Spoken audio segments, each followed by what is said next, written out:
La película El exorcismo de Emily Rose se estrenó en el año 2005. Rápidamente se convirtió en una de las cintas de terror más debatidas de su tiempo.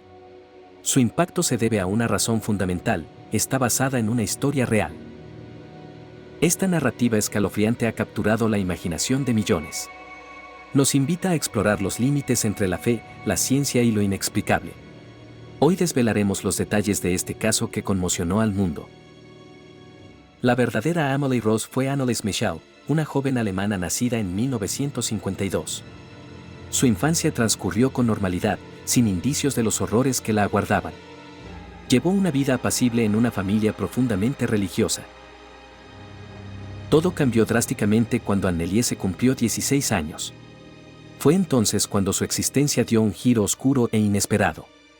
Los primeros síntomas de su calvario comenzaron a manifestarse de forma alarmante. Anneliese empezó a sufrir de fuertes temblores incontrolables. Estos episodios la llevaron a buscar ayuda médica. Tras varias evaluaciones, los doctores le diagnosticaron epilepsia del lóbulo temporal. Se le prescribió medicación para controlar las convulsiones. Sin embargo, los fármacos no lograron detener la progresión de su sufrimiento. Pronto, su condición se tornaría mucho más compleja y aterradora.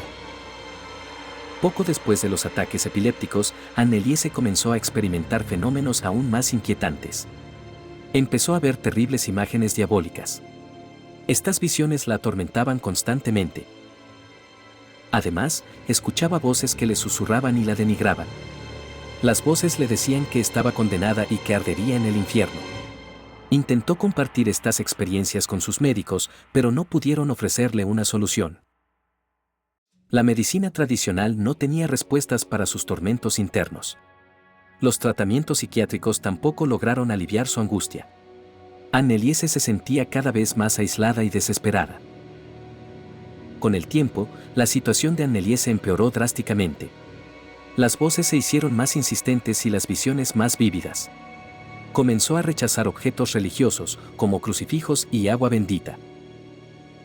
Su comportamiento se volvió errático y violento. Se autolesionaba y atacaba a los miembros de su familia. La joven se negaba a comer y a beber, convencida de que estaba poseída por demonios. La familia Michel, devota católica, se sintió impotente ante el fracaso de la medicina. Desesperados, buscaron una alternativa. Su fe los llevó a considerar una explicación sobrenatural para el sufrimiento de Anneliese. Ante la gravedad del caso, la familia acudió a la Iglesia Católica. Solicitaron un exorcismo, una práctica reservada para casos extremos de posesión demoníaca. Inicialmente, la Iglesia se mostró reacia. Los obispos exigían pruebas irrefutables de posesión. No querían confundir una enfermedad mental con un fenómeno espiritual. Sin embargo, la persistencia de la familia y el testimonio de Anneliese fueron convincentes. Finalmente, en 1975, el obispo de Würzburg, Joseph Stangl, autorizó el rito. Designó a 2 sacerdotes para llevar a cabo el exorcismo. Estos fueron el padre Ernst Aud y el pastor Arnold Ranz. Los exorcismos comenzaron en septiembre de 1975. Se realizaron en secreto, lejos de la mirada pública. Las sesiones eran intensas y agotadoras, tanto para Anneliese como para los sacerdotes.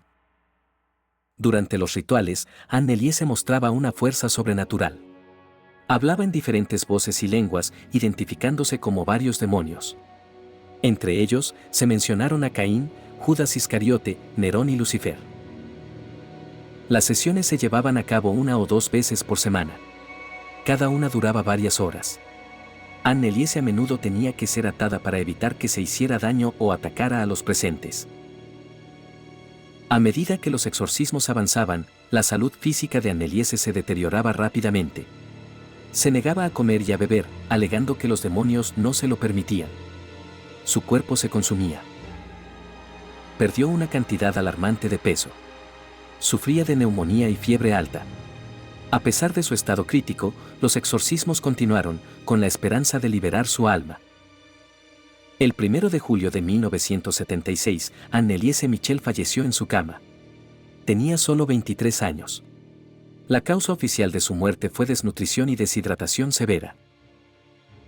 La muerte de Anneliese Michel desató un escándalo. Las autoridades alemanas iniciaron una investigación. Los padres de Anneliese y los 2 sacerdotes fueron acusados de homicidio por negligencia. El juicio se celebró en 1978 y atrajo la atención mundial. La fiscalía argumentó que los acusados habían fallado en buscar atención médica adecuada. La defensa, por su parte, sostuvo que Anneliese estaba poseída.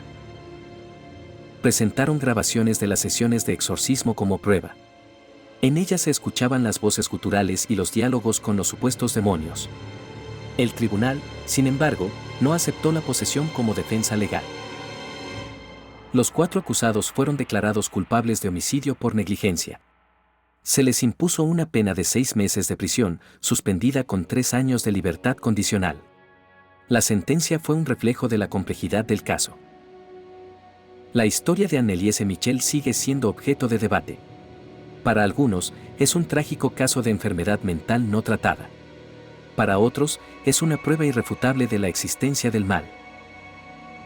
Su tumba en Klingenberg am Main se convirtió en un lugar de peregrinación. La película El exorcismo de Amélie Rose llevó su historia a una audiencia global. Reavivó el interés y la discusión sobre el caso. La Iglesia Católica revisó sus directrices sobre el exorcismo tras este incidente. Se enfatizó la necesidad de una evaluación médica y psiquiátrica exhaustiva antes de cualquier rito. La verdadera historia de Anneliese Michel es un recordatorio sombrío. Nos confronta con los límites de nuestra comprensión. Nos obliga a cuestionar lo que creemos posible. Su sufrimiento y su muerte continúan siendo un enigma. Un misterio que se cierne entre la fe inquebrantable y la cruda realidad de la enfermedad. La historia de Amélie Rose, o Anneliese Michel, perdura como una advertencia. Es una advertencia sobre los peligros de la ignorancia y el fanatismo. Pero también sobre la posibilidad de que existan fuerzas más allá de nuestra razón. Un relato que sigue perturbando y fascinando a partes iguales.